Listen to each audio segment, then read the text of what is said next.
That is a story for the time. Indeed. Dennis, how are you doing on our first ever recording under President Joseph Biden? Yes, I will tell you this, that I'm watching the news hardly at all.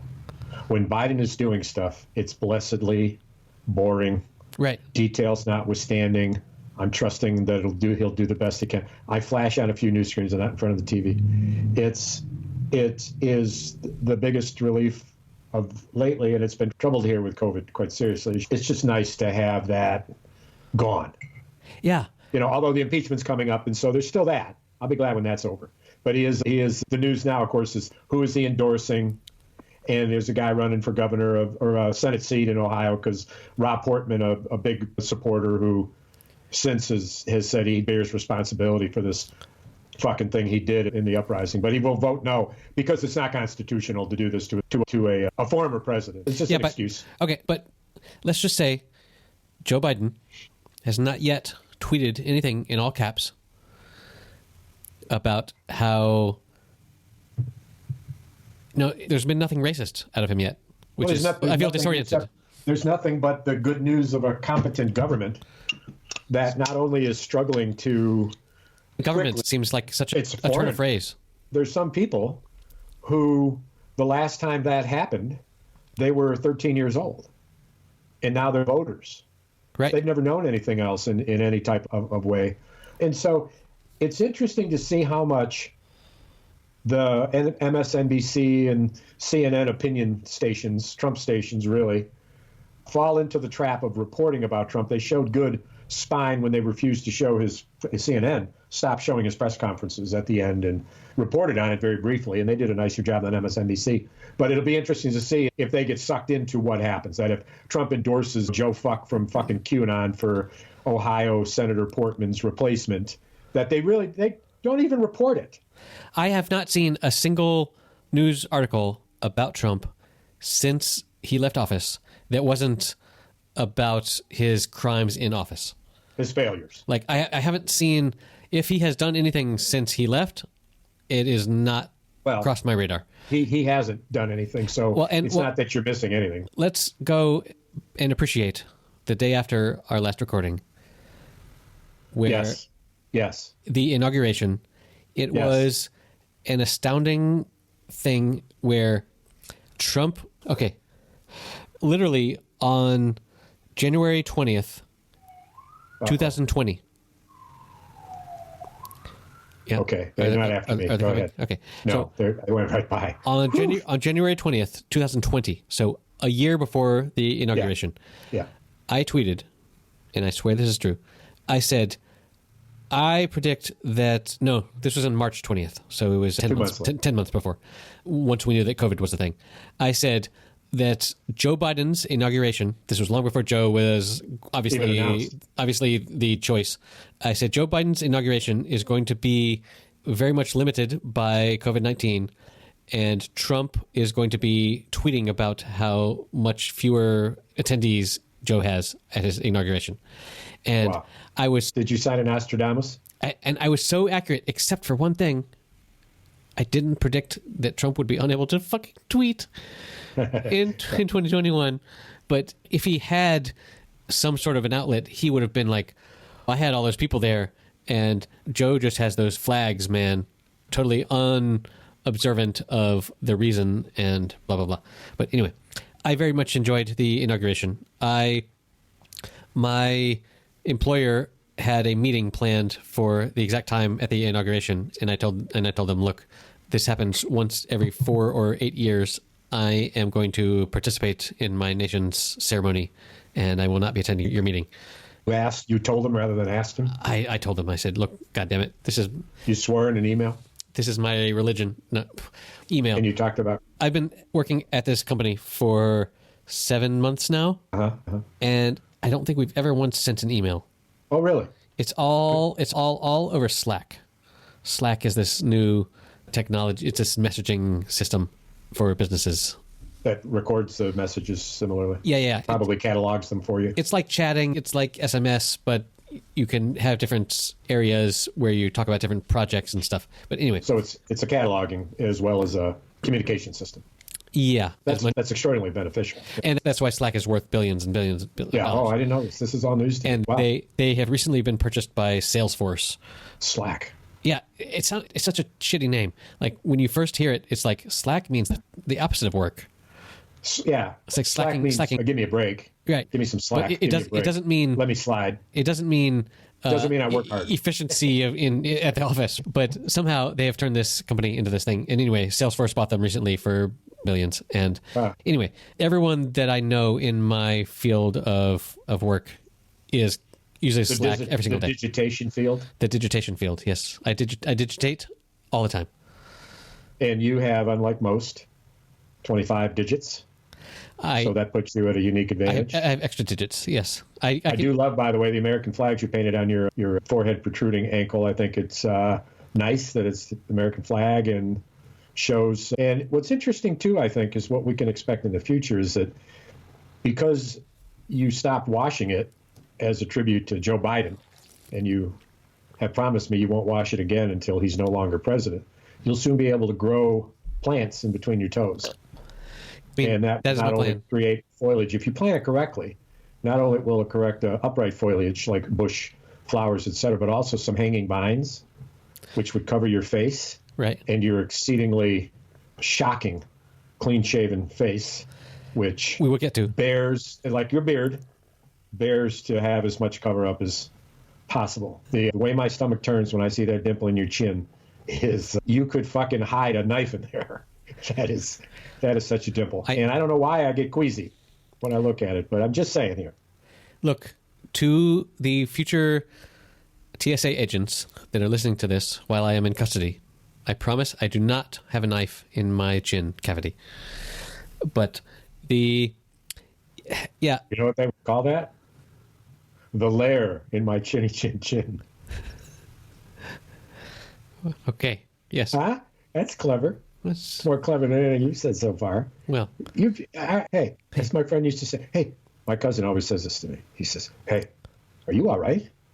Are you all right? With this crazy double of being concerned, but also being mocking at the same time. Yeah, right. Hey, are you all right? Anyway, go on. I'm trying to reduce my carbon footprint by adding to my actual footprint. Carbon footprint. By adding carbon to my footprint, yes. So where the hell was I? It matters less than where you were. It matters more where you're going. And that's something to remember when you're on a train and you want to talk to the person who's taking your ticket. Indeed. But anyway, so I very much enjoyed watching the inauguration. Oh, wasn't it something? Did you cry? I fucking wept. Like wept like a bitch, or like tears in your eyes? So for most of it, let's take a side step here. I have a question. Oh, well, I'm glad you alerted me to that. I'll put on my blinker. Okay. Go ahead. Okay. I'm ready. Side step to the right. Ahead. So go ahead. There were 8. This is episode 95. 95. Part 2. There were like 8 or 9 minutes when Kamala Harris was the vice president and Trump was still the president. And because he took the oath of office before Biden. Yes. And my question is, if Trump had keeled over during those 10 minutes, who would be president? And his body would be president. Because Pence was no longer vice president, because Kamala Harris was. Oh. So she would be. The answer is she would be. She would be. That's the answer. Okay, but with no consequence whatsoever, but she would be. But despite the fact that we were on the cusp of giving the oath to Joe, if Trump had keeled over and it had been announced, breaking news, before Biden... Because I predicted his suicide, but that didn't happen. Yeah. I was rooting for it right up until he got on the helicopter, the videos of which I thoroughly enjoy, because he is so fucking disappointed. Yeah. So fucking down in the dumps. Down in the Trump. Down in the dump. Okay, but so my question, I'm sure there are constitutional scholars out there that... I'm one. I count myself as one of them. Go ahead. Okay. Your question is? My question I just posed to you is... Do it again. Summarize it, because his first introduction was over 3.5 minutes long. Okay, so new vice president is sworn in. before the new president can be sworn in, the old president dies. Who is now the president?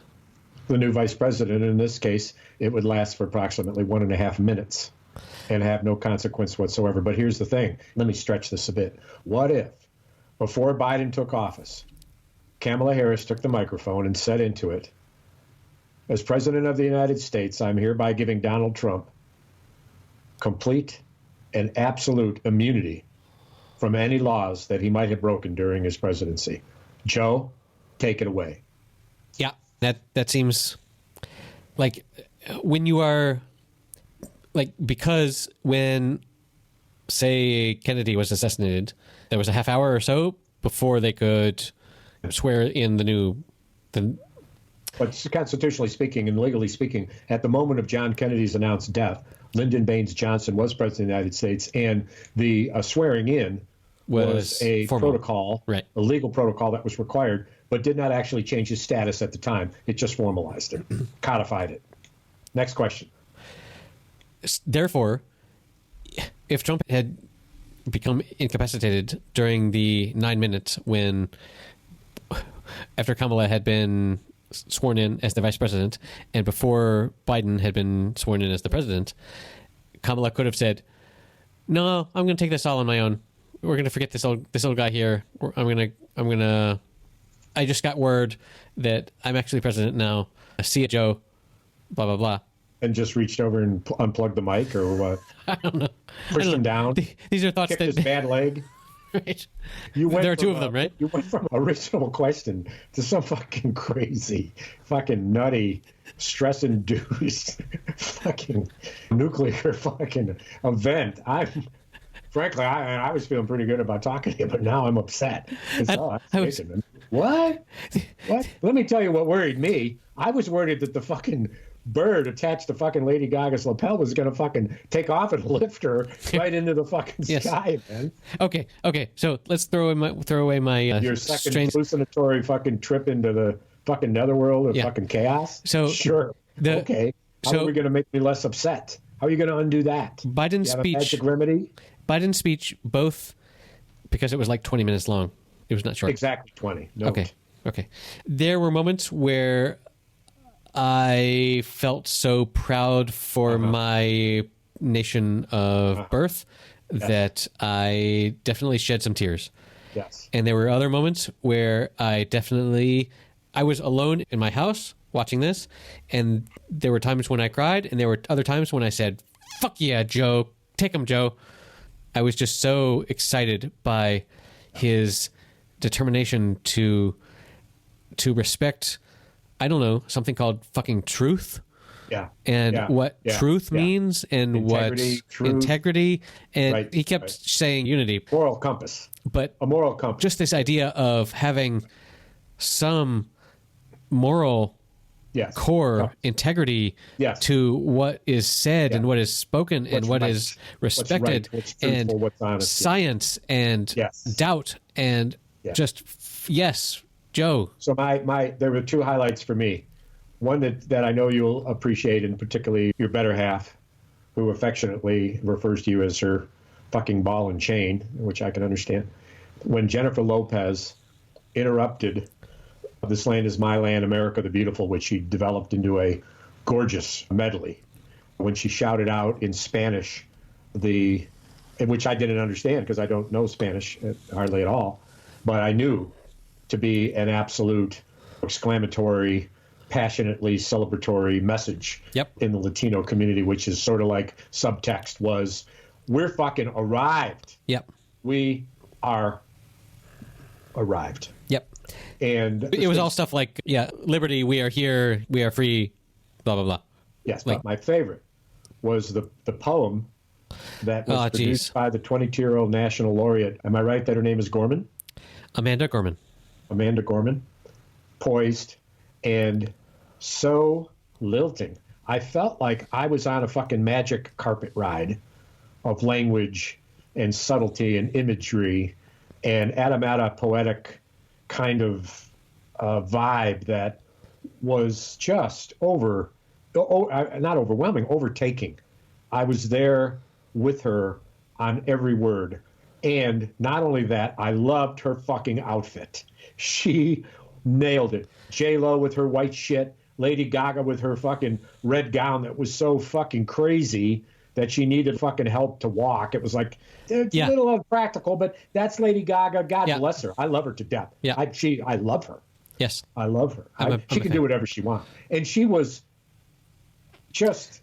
She's one of these people that, as we discussed in a previous episode, one of these people that is super mega famous, but also somehow manages to maintain a sense of self and a grounded ego. Yes. And in fact, what I wanted to say to you was one of the most enduring aspects of her presentation was that she was fucking nervous. And that nervousness, and mixed with this palpable sense of pride and honor and an absolutely unflappable knowledge that she was going to fucking nail it. Notwithstanding all of that feel of her, that look of her, communicated, this is a huge fucking deal, and I know it, and you know it, and listen to this. Yeah.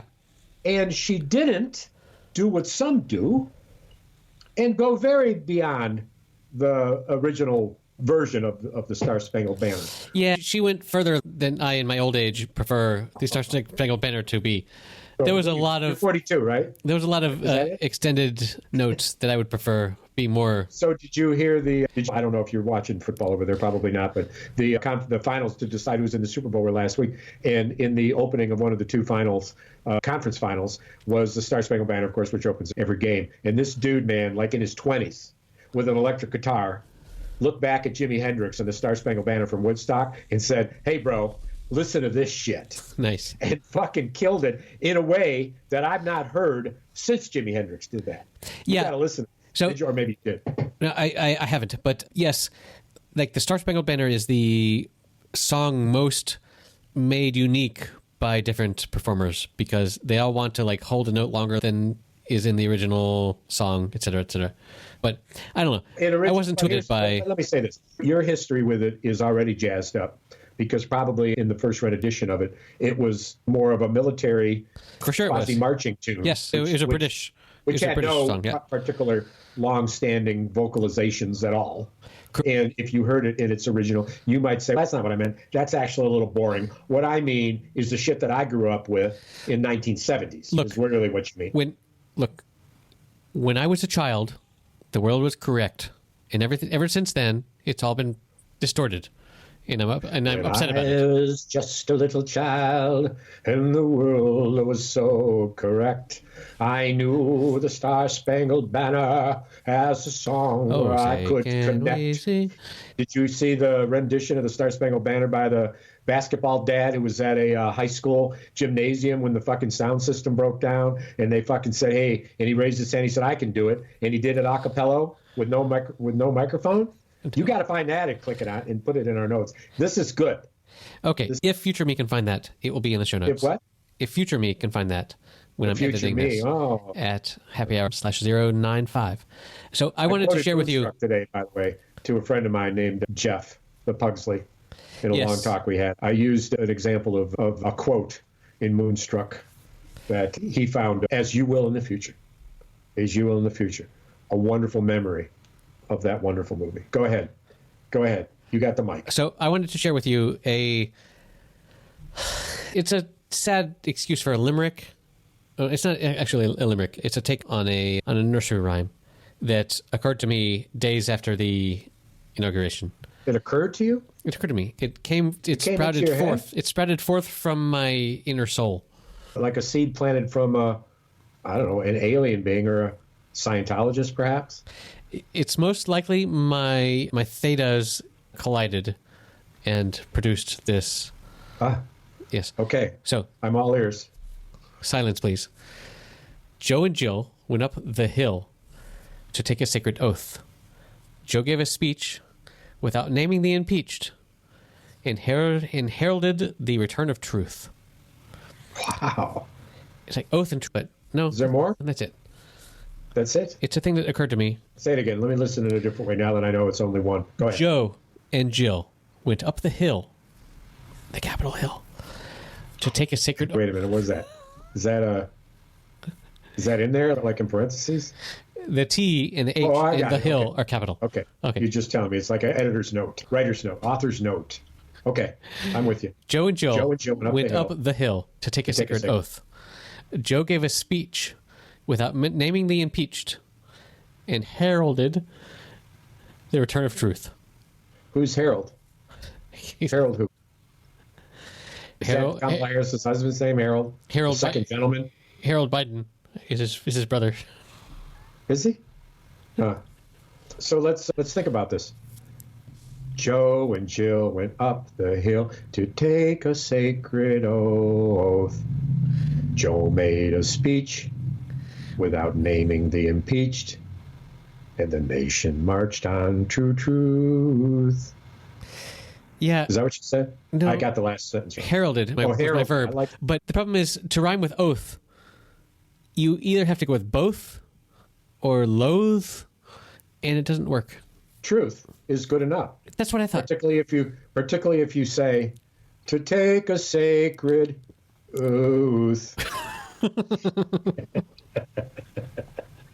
Or, alternatively, you said, and heralded the troth. So I vote for choice A. Yeah. Slightly mispronounced the word oath. Troth. But that's cute, and as a nursery rhyme, it's lacking. But I think that instead of that nursery rhyme, I think we should think of other music. And in that other music, let's say that we turn it into a cherry pop tune, fast and like that. And in the background, the three black women singers from the Ebenezer Church Choir would be singing in the background when you said, and when the main singers are singing the hill, they're jamming in the back. That's Capitol Hill, that's Capitol Hill, that's Capitol Hill. Just like you did it as a parenthetic statement as an author's note. Mm-hmm. So we could put that together. Now that you're playing electric guitar, can't you put something together? Because those two things are totally related. Yes. Yeah, of course they are. What are you suggesting? They're not? What do you mean? It's electric, man. Like, what? Hey, man, don't like fucking shit on my fucking cake, man. Don't fucking rain on my fucking parade, man. So, Dennis. Don't bring your shit to the table when I'm like fucking jazzing on shit. When I'm fucking remarking. You are remarking, and you are remarkable. Should we? It is episode 95, and I'm recalling the moment in the car returning from Myrtle Beach when you pitched me this. No, we were on our way to Myrtle Beach. Were we? Or were we on our way back? On the way there. I recall saying the word podcast to you at the first time in the condo, in the kitchen, saying, hey, I'd like to talk to you on a weekly phone call. I don't remember that. But then again, if we were in the condo and it was dark outside, there would be no reason for me to be able to remember it. But hey, we're planning the next Myrtle Beach Classic. It's going to happen in March. I will be double dosed by then. March. So we'll fall. What year? March of 2021. Really? It's being organized as we speak. Dependent totally. I don't know that I want to fly, but I will be double dosed by that. I don't know that I want to fly. I'm actually thinking about not only driving, but what's even more exciting is buying a new vehicle to drive in, which would make it really cool. And you know what I want? I'm not going to drive in. You could float in. You could take a boat. I better get on it. Better get over. You got to go get yourself a ticket to come over the pond. Yeah. Yeah. What are you, German? So what's the German? How do Germans say goodbye? That's not the question. Wait, let's work backwards. The answer is audio. And so what's the question? How did the Germans say hello? Audio? No. What? What's the question? Audi is the punchline. Oh, Audi. Audi. Audi, not audio. Jesus. Okay. Oh, I'm sorry. Dennis. It certainly was. Oh so God, that was funny. As far as I have noticed, there are no more Your Honor episodes to spoil. Or maybe there was they one. had a delay of a week. Yeah. Which a friend of mine wrote me. We were doing a little business exchange, and then he wrote me on the side because we're both in the justice system, and he said, "Hey, man, what is up with your honor?" Oh, my God. And he gave an example of some terrible writing. And little did he know how he opened the floodgates. I wrote him a fucking 2-pager. Nice. It was all about the fucking boatyard and how nobody was there. And the guy's got a hose and he's rinsing himself off and there's nobody there. And he decides to throw his clothes into a little tiny flame that isn't much more than a fucking wooden match. Okay. Anyway. I know. Well, just footnote last week's episode. And so, no, I went dutifully there. The circus is back, which is always. I've been watching that. It's just the whole season is back. They did a great. It's so good. They did it's very behind the scenes of the first press conference. You saw it. Yes, I have. I am up to date, and I have appreciated their documentary style of just showing me what has happened in the country, in the head of the country in the past week. Well, they're so immediate with they don't finish editing until the night before it's done. It's the most analytical, recent historical account of what's happening at the moment. They're just a moment behind PBS, which CNN will report breaking news that when PBS is doing their reporting, they don't know about yet. And I find myself yelling into the television, "You should be listening to CNN if you want to know what just happened," right? Because they're a moment later. And then Palmieri and John Heilman and, oh, God, what's her name? You'll remember it. They're astounding. I love it. I just love it. So, and Mark was helping. I did want to talk about briefly a movie that I saw that has come out like maybe in the last week. That it's on Netflix. It's a Netflix original, I think. It's starring George Clooney called Midnight Sky. I've read about it. I'm so eager to see it. And apparently, like, they filmed it in the actual frigid conditions. And apparently George Clooney the cold is one of his, like, phobias, and he hates being cold. But he put that aside to film this. And yes, this movie perfectly.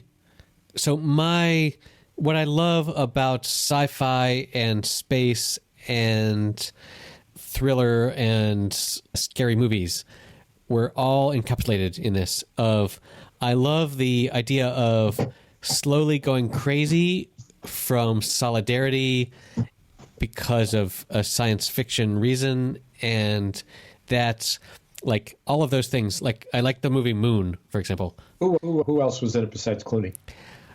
Like, the only real other person was this little girl who had never acted ever before, and chose her for this role. And obviously, and when you look at the making of videos where Clooney talks about how this little girl was in these minus 35 degree temperatures and was there with him because, like, they had to hike out like an hour away from where they were sleeping to in Alaska. I don't know, in the Arctic somewhere, to the place where they were filming. And then they were filming in the freezing fucking cold where, like, the ice on his beard was real fucking ice. Yeah. Because when you took off the covering for 2 minutes, you had ice on your beard. And was there a lot of snow, or was it more barren cold? It was more barren cold. I mean, so that's northern Alaska, where the reason I ask about the snow is that when you cross much further than Anchorage, and there's only a lot of snow and there's only glaciers in southern Alaska. And when you go to the northern reaches, there's actually this barren feel to the winter, which is, I didn't experience when I was there, but is absolutely frightening to me. Because the cold in southern Alaska, when I went remote to visit my buddy in his cabin, was poignant and memorable because of the amount of snow. And it's a whole different thing, snow-covered mountains and knee-deep snow and you're hiking and whatnot, as opposed to this unbelievable windy, barren, no snow, just fucking nasty, right? I mean, snow has a warming effect. You bury yourself in the snow. You do an igloo and a cocoon, right, and your body heat. You can't do that in the barren reaches. So it's the part of Alaska I didn't experience, but I was very frightened about. So it's fascinating to hear this. I so much want to see it. So it seems that it was mostly filmed in Iceland, not Alaska. But in the movie, did they not coordinate the place. In the movie, it was supposedly super North Canada area, like Arctic. But well, the super North is not Canada; it's Alaska. Okay, that's very American of you, but it was very Arctic Circle. But anyway, that's not in Canada. We don't need to use this as an educational moment, but the Arctic Circle is not in Canada; it's in Alaska, which is north of Canada. Okay, and if you are in Toronto and you go due north, do you reach Alaska? Yes. No, you don't. Okay, we will leave that where it is. But it was. I'll check that. Now you've got me interested. Yeah. So it was very. So at first I thought, oh, this is a PG-13 movie I can watch maybe with my eldest, with my family, but I was very pleased that I did not, because there were some moments where I was terrified myself. Oh, yeah. But that's good. But like, you're not easy to terrify. But I love this genre of alone. I am the last human on Earth or on this spaceship, and there's nothing out there for me to help me. I love that genre of terror and horror. And if I were to twist my ankle, well, too bad. No one's going to come and save me. Yeah. I love that genre of. It's basically thriller horror to me. It sounds a bit like The Remnant, in that similarities in the filming. Yeah. Yes. And I was actually, as you mentioned it, I was thinking about that movie the other night. I don't know if I was daydreaming about it or laying in bed or whatever, but I remember Tom Hardy's character as one of the most despicable, hateful characters that I had recalled. And I was particularly thinking about what he was carrying on his back, which must have been furs, which were worth enough to make him a fortune to last his lifetime. Right. And that incredible scene in the river when they were floating down, which was filmed in the river in the snow, and it was excruciating. Right.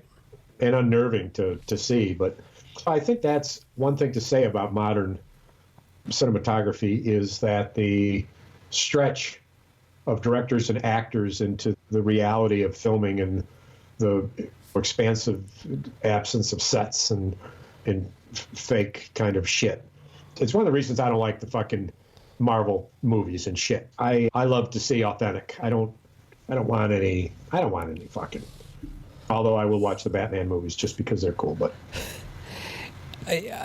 So you are choosing the real over the fake. In some respects, yeah. Yeah. Yeah. Although anything that's well done, I'll certainly appreciate. Hey, so I sent you the Out of the Furnace. You hadn't seen it then? Yes. Okay. I have a couple of thoughts that I wanted to share with you that I saw today, as well as some other thoughts. Today, I saw this headline that said, Mike and Karen Pence are homeless and appear to be couch surfing their way through Indiana. So apparently, Mike Pence owns no property. Like, he doesn't own any houses, nor is he renting any houses. And as such, it has been determined that when he said, I'm going back to Indiana, apparently he's just like living with friends and like hanging out in their rich friends houses. with lots of room in their huge rich houses. Friends, yeah, of course. And entire kitchens and yes. suites. And the use of the word homeless in this is like ridiculous. Because yeah, it is. Right. But true, though. True. Because at any moment he could take a job that paid him $1 million a year and whatever. But it turns out that currently, as we are recording, he doesn't actually own any homes, nor does he have any place to stay, which it's like a hotel? I don't know. Anyway. Did you see the video of Trump in the Air Force Base and his very depressing goodbye, where there were, after I watched that live. We mentioned. Did you? Yeah. Did you? Yeah. You had 200 people there. And that they had expected and hoped for, of course, expected, but maybe not expected, but certainly hoped for. Thousands. As you said in the last episode, you said that the invites bring 5 friends. Told people to bring 5 friends. Okay. So wonderful. So wonderful. The other article that I wanted to bring up is that the Washington Post has compiled and counted and summed all of the lies told during Trump's presidency. 35,719. No, close. 30,573. You were close. 30,000. You had some of the digits right. So not even 31,000. No? Oh, I think I think Biden 30,000. Shit, in our podcast, I think we've said probably 32,000 lies. Lies? I would think. Just you. Probably. I mean, I just now said another one, so. Yeah. I'm agreeing, which is another one. Okay. So there we go. That's 2. Duper episode times what do we have? 15,000 episodes. There we go. 30,000. So as of, how old will we be if we end up having 15,000 episodes? We will calculate that when we get there. So I want to say that as of 31 minutes ago, my town is in lockdown. Huh? We are not allowed to exit the town, nor are we allowed to go to bars or restaurants or anything that's not totally essential.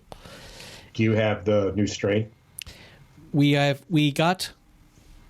So with our population of 8,000 people, we recently got up to 99 active cases, including one in my daughter's class, who apparently is recovering.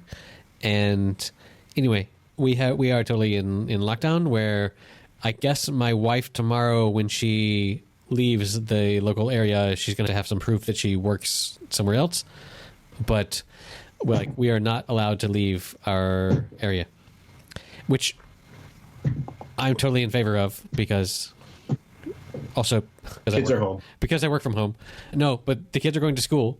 Oh, still. School is how does that going, by the way? School is allowed.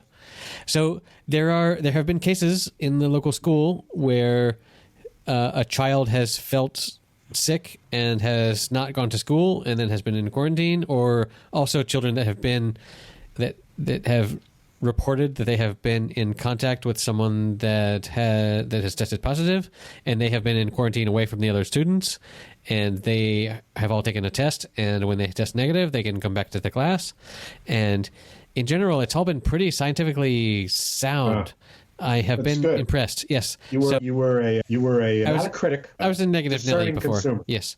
You were a discerning consumer. And so as such, it seems like things are going okay. But we just this week, over the entire course, so like over the first 2 months of COVID, we had 2 deaths in our 8,000 people village. And we are now up to 3 deaths. So I don't know who died, but we are moving in the wrong direction. But we are. Anyway, would you like to talk about your family's? We're sobering here. It's sober. We, from prior discussions, both my wife's parents contracted, and Elsie succumbed to it this past weekend with 2 daughters there holding her hand, and painful with the breathing, oxygen levels, but so a blessed event. But the day before she passed, the 3 women were singing ditties and songs from their youth. And Elsie was naming the tunes and singing the tunes. And they laughed and laughed. And that's my mother-in-law. And I'll tell you this about her. She always thought I was really funny. Well, when I would do crazy stuff, that makes one of us. It. When I would break into song, she would love it. And when I was irreverent, she would love it. And when other people in the room were like, oh, man, you're what? Or overboard or whatever, she loved it. And I used to do it just for her. So one of the last moments we had together was here. And I actually may have mentioned this to you, but you might put a blip of this in our show notes, is that I sang to her Cat Stevens, So I'm Going to Be a Rock Star. I'm not quite sure that is the title of it, but everybody else is like, what are you singing this song for? So crazy. And I was doing it for her. Right. And she just laughed and laughed. Oh, so nice. Yeah. So here's to her. We raised our glass. Raise our glass. So you want to be a rock star. Oh, you want to be a rock star. Oh, I'm going to be a rock star. Oh, mama. Mama, tell me I'm a rock star. And the irony of that song is what happened to Kat. Right. Where he He's back again, where he was a rock star, and he left for 40 years, 30 years, not that long. 20 years. Then 30. 30, like 30 years. He re-recorded Tea for the Tillerman. Imagine taking 30 years out of your life to go and do another thing, and then come back and be like, yeah, actually, the rockstar thing pays the bills. Bring tea for the Tillerman, steak for the sun, wine for the lady who made the rains come. Children sing their hearts away, but as the children sing, the children play, oh, they play. Oh, Lord, how they play and pray for that happy day, for that happy day. La, da, da, da, da, da, da. Dum, dum. I gotta go, bro. I love you, man. Stay safe. Love you, man. Highlight of my week. Thanks for making me laugh, brother. Needed it. Be good. Needed it. If I can't be good, I hope I'm lucky.